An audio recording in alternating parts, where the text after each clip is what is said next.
પાટીદાર આગેવાનો અને નેતાઓને ફસાવવાના, બ્લેકમેલ કરવાના અને પછી લાખો રૂપિયા પડાવવાના.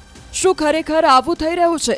આ સવાલ એટલા માટે ઊભો થઈ રહ્યો છે કેમ કે પાટીદાર મહિલા અગ્રણી જિગીશા પટેલ તથા યુટ્યુબર બન્ની ગજેરા ઉર્ફે ભાવિન ગજેરાની એક કથિત ઓડિયો ક્લિપ વાયરલ થઈ છે, જેણે ખળભળાટ મચાવી દીધો છે. ઓડિયો ક્લિપમાં ખોડલધામના ચેરમેન નરેશ પટેલને ફસાવવા માટે કોઈ ષડયંત્ર રચાઈ રહ્યું હોવાનું જણાઈ રહ્યું છે. બંને કોઈ વિડીયો ક્લિપના માધ્યમથી નરેશ પટેલને બ્લેકમેલ કરવાની વેતરણમાં હોય તેવું સંવાદ પરથી લાગી રહ્યું છે. છેલ્લે એવો પણ ઉલ્લેખ છે કે રોકડા મળે તો રોકડા લઈ લેવાય, નહીતર પ્રોપર્ટી લખાવી લેવાય. જો કે આ ઓડિયો ક્લિપ સાચી છે કે બનાવટી એ અંગે ન્યૂઝ 18 ગુજરાતી કોઈ પુષ્ટિ નથી કરતું, પરંતુ હાલ આ ક્લિપ વાયરલ થઈ છે. હેલો. હા હા હા. હું તારે ઓલી મેટરમાં શું થયું તે છેડું તું ઈ બાબતે? આ ફોટા વાળું હા એ એમાં ઓલા વરુણ ને હમણાં ધોરાજી ઓલી હાલે ને નવરાત્રી વેલકમ, એટલે મને કે તું 2-3 દી ખમતા હું આમાંથી કે નીકળી જાવ, એ બધો ખર્ચો ઈ કરે સમજ્યા. બરાબર. એટલે મને કે તું હા મને કે 2 દી ખાઈ મી કે ઈ નહીં ફોટા વાળા નહીં, ઓલો વરુણ હવે વઘાસિયા.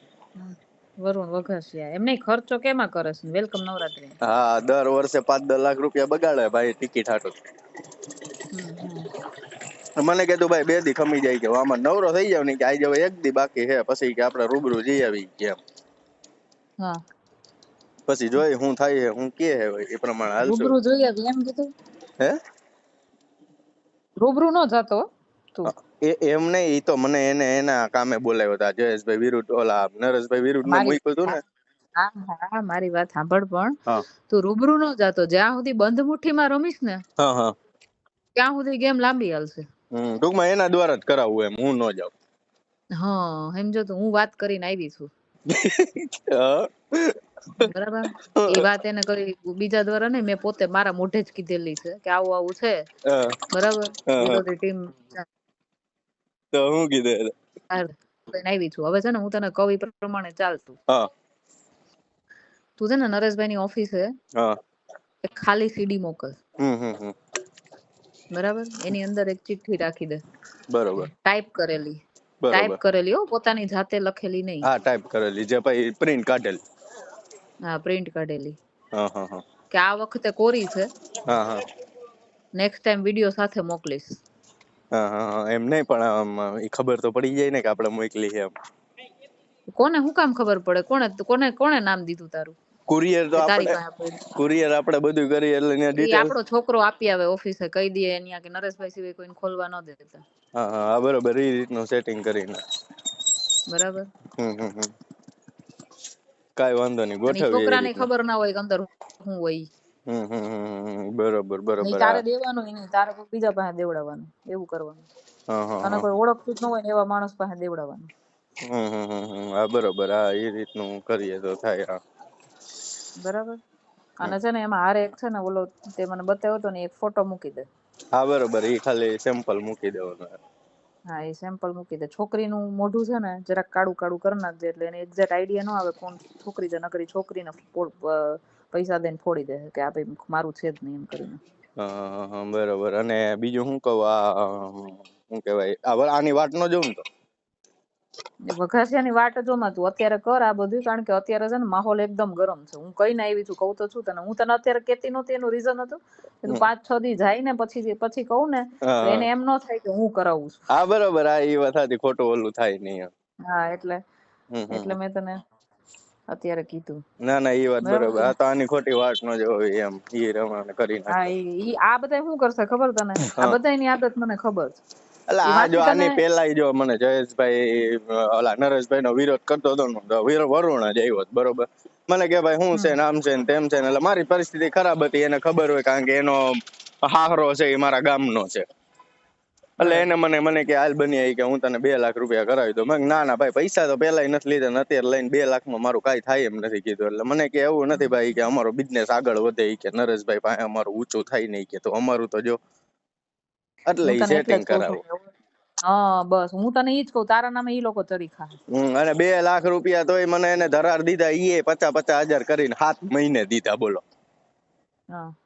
એટલે ઈ એનું થોડું મોટું કરી લે ને આમ ને તેમ ને ટૂંકમાં આમ કરીને કાલ જયેશભાઈ ને બધા ભેગા હતા તો બધા ભેગા રખડાય એમ તમે બધા મોટું થાવું એમ આપડે ખંભે ચડી બીજું કઈ નહીં. હા ઈ જ હું એટલે જ મેં તને કીધું, હું તને કહું તારી રીતે જ કર ને, હું કામ બધાને વચ્ચે લઈ આવે.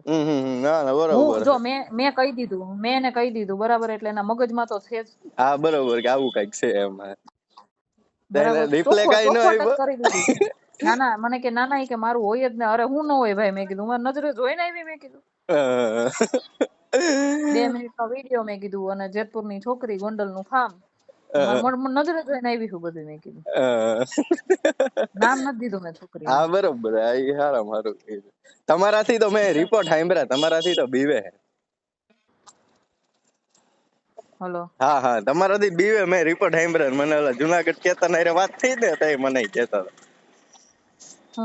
મને કે અત્યારે ગરમ હાલે છે કે બહુ ભાઈ કે અત્યારે ક્યાંય હાથ નખાય એમ નથી કે જીગી સાબે નહીં જોવો ને કે રાજીનામું દઈ દીધું. મેં કીધું એને રાજીનામું ક્યાં દીધું હોય કીધું. હા ઈ કે ઈ બધું હાલે જ છે અંદરો અંદર, ઈ કે નરેશભાઈ નું કાંઈક તો દબાઈ જ છે ઈ કે ઈ આપને કાંઈ ખબર નથી હું દબાતો હોય. આપણે તો કીધું સમાજની રીતે આપણે કાંઈ કર્યું નહોતું કીધું, પણ તોય આપડી ક્યાંય ગણતરી થતી નથી કીધું. જવા દો બીજું શું કરવાનું. મને કે ના ના બરોબર હાલો નહીં કે કાંઈક જોવું અત્યારે કાંઈ હરી કરતા નહીં મારો ભાઈ કે. ના ના ભાઈ હું કાંઈ નથી કરતા, હું કે એવડો મોટો MLA હું કીધું હું કાંઈક કરું ને થઈ જાય કીધું તમારા સમાજમાં. મેં એમ કીધું, મેં મારી વાત સાંભળો, મેં એને એવી રીતે વાત કરી. મેં કીધું ભાઈ જો વિરોધીઓ મેં કીધું થયા છે, મેં કીધું તૈયાર, મેં કીધું તમને પાડવા હાટું બરાબર, અને હું મારી નજરે જોઈને આવી છું એટલે તમે જરા સંભાળજો જે કઈ હોય. કે ના ના કે આપણું કઈ એવું હોય જ નહીં. મેં કીધું ભાઈ હું મારી નજરે જોઈને આવી છું ને એટલે તમને કહું છું. આ 4 દિવસથી મેં કીધું મારા કુર્મી સેના માટે નહોતું કે તમને મળવાનું, મને તો ખબર જ હતી કે કુર્મી સેના વાળું છે એમાં તમારો સપોર્ટ જ હોય, એમાં તમે કોઈ વિરોધ તો કરો જ નહીં બરાબર. એનું મને ટેન્શન નહોતું. 4 દિવસથી હું તમને ફોન કરતી હતી, મને ટાઈમ નતો મળતો ને. મેં કીધું હું તમને એટલા માટે કરતી હતી કે મારા હાથમાં તમારું આવું આવ્યું છે એટલે તમે ધ્યાન રાખજો બરાબર. ચિરાગભાઈ મોકલી દીધા તમે બહાર. હા બરોબર છે. અને પછી મેં વાત કરી એકલામાં, મેં કીધું આ રીતનું છે જોજો જરાક. તમને તો વધારે અનુભવ તમે એની હારે એમ કે હાલો અમે આમાં મામા મામા મામા કરી દેવું તો વિશ્વાસ કરાય કે ન કરાય? ના ના એમ વિશ્વાસ એટલે એમ પેલા ચોખવટ કરો એને કઈ, પછી જવાબદારી અમે લઈએ. તમે જે કઈ આપવાના હોય અત્યારે, પછી કઈ નહીં. બધા પાસે જો હાવ કેવાય ને સમાજના નામે ભેગું કરેલું ઘણું પડ્યું. ખોટું કરે ને એનું ખોટું કરવામાં કઈ વાંધો જ નથી. એ વાત સાચી છે, એ વાત ખોટી નથી. મને તે દી એમાં એવું છે બેન, આની પેલા જે મેં એનું આ 2 લાખ વાળું કામ કર્યું ને તો મને કે તારી પરિસ્થિતિ ખરાબ એટલે તને બેંકમાં નોકરી અપાવી દેવું ને બધું અમે કરી દેવું ને. નોકરી નહીં એને કે બેંક નો એકાદો ચેરમેન બનાવી દે ને મને બેંક નો. એટલે મેં કીધું ઈ વાત નહીં બેન, 1 વર્ષ થઈ ગયું હજી એનું કાંઈ એને કર્યું નથી સમજ્યા. એટલે ઈ બાબતે તમને પૂછું કે વિશ્વાસ કરાય કે નહીં એમ. કદાચ નહીં વિશ્વાસ નહીં. વિશ્વાસ જો હું તને એક વાત કહું, કાં તો છે ને એગ્રીમેન્ટ કરી દેતા હોય ને, તાત્કાલિક એગ્રીમેન્ટ કરી દેતા હોય ને તને બરાબર, તો કોઈ પ્રોપર્ટી લઈ લેવાય. કા પછી રોકડા રૂપિયા, એનાથી વધારાની વાત જ નહીં. હા ભાઈ એમ કા નેન્યા ભાઈ પતાવી દેવાનું ટૂંકમાં, વિશ્વાસ નહીં રહેવાનું મહિનાથી પછી કરી દેવાનું હમણાં કરી દો. એને કે ઈ તમે ઈ મેળ જ નહીં આવે ને કે. અને છે ને બીજું વચ્ચે તને કોઈ પડવા આવે ને તો એમ નહીં, ડાયરેક્ટ મારે એની હારે જ વાત કરવાની થાય છે ને કઈ ઈ મારે સેટિંગ છે ને કઈ. હા બરોબર. હા તો પછી આ કાર્યક્રમ કરીને એમની તો આપણે 2 કરીએ તો ભાઈ વરુણ ને મૂકી દઉં આપણે એવી કઈ. આપણે મારે તો એની કઈ જરૂર છે નહીં. આ તો શું હે કે ભાઈ એમ તો હું ડાયરેક્ટ નરેશભાઈ પાસે વહી જાઉં. આ તો હું આપને ઓમ જાતા શરમ આવે કે ભાઈ ખોટું એને ઓલું થાય. ના એમ તાત્કાલિક ન જોઈએ. હા તાત્કાલિક જાવ ને એટલે ઈ તમને શરમ આવે. હા ભાઈ એમ એટલે. જિગીશા પટેલ તાજેતરમાં જ ગોંડલ મુદ્દે ચર્ચામાં છે. જયરાજસિંહ જાડેજા વિરુદ્ધ તેમણે મોરચો માંડેલો છે. આ ઉપરાંત અનેક વખત પાટીદાર નેતાઓ પર પણ પ્રહાર કરી ચૂક્યા છે. જ્યારે બન્ની ગજેરા એક યુટ્યુબર છે, તેના વિરુદ્ધ અગાઉ પણ ખંડણી, એટ્રોસિટી, ધમકી સહિતના અલગ અલગ 9 ગુનાઓ નોંધાયેલા છે. ઓડિયો ક્લિપમાં વરુણ વઘાસિયા દ્વારા તેઓને અગાઉ 2 લાખ રૂપિયા આપ્યા હોવાનો પણ ઉલ્લેખ છે. જો કે આ ઓડિયો ક્લિપ સાચી છે કે નહીં એ અંગે તો ખુદ જિગીશા પટેલ અને બન્ની ગજેરા જ ખુલાસો કરી શકે છે. નરેશભાઈનું ખોડલધામને અને પટેલ સમાજને નુકસાન થાય તે રીતે આ આખો પ્રકરણ ઊભું કરવામાં આવેલું છે. નરેશભાઈનું ચરિત્ર જોતા નરેશભાઈની શાખ જોતા અને જાહેર જીવનના તેના 50 વર્ષ જોતા નરેશભાઈ એ અનેક સંસ્થાઓમાં કામ કરી રહ્યા છે અને નરેશભાઈ કોઈ પણ પ્રકારના સબ સ્ટાન્ડર્ડ વ્યક્તિઓ સાથે પણ તેમની ઉઠક બેઠક ન હોય અને સબ સ્ટાન્ડર્ડ પ્રકૃતિ તો એકોર વાત રહી. એટલે આ બાબતે માત્ર ને માત્ર ઉપજાવી કાઢેલ બાબતો રજૂ કરવામાં આવી છે અને જે જિગીષા પટેલ અને બંને ગજેરાનો તમે સંવાદ સાંભળો. તેમને આ અગાઉ રકમો કેટલીક વ્યક્તિઓ પાસેથી પડવેલી છે અને વધુ રકમ પડાવવા માટેના આવા કારસાઓ તેઓ કરી રહ્યા છે અને આ અગાઉ પણ આવી બ્લેકમેલિંગ કરવાના ગુનાઓ તેઓ પર નોંધાયેલા છે. સર, આપ જાણો છો કે ગુજરાતમાં પટેલ સમાજ એ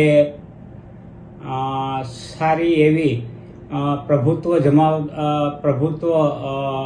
ધરાવતી વસ્તી છે પટેલ સમાજની.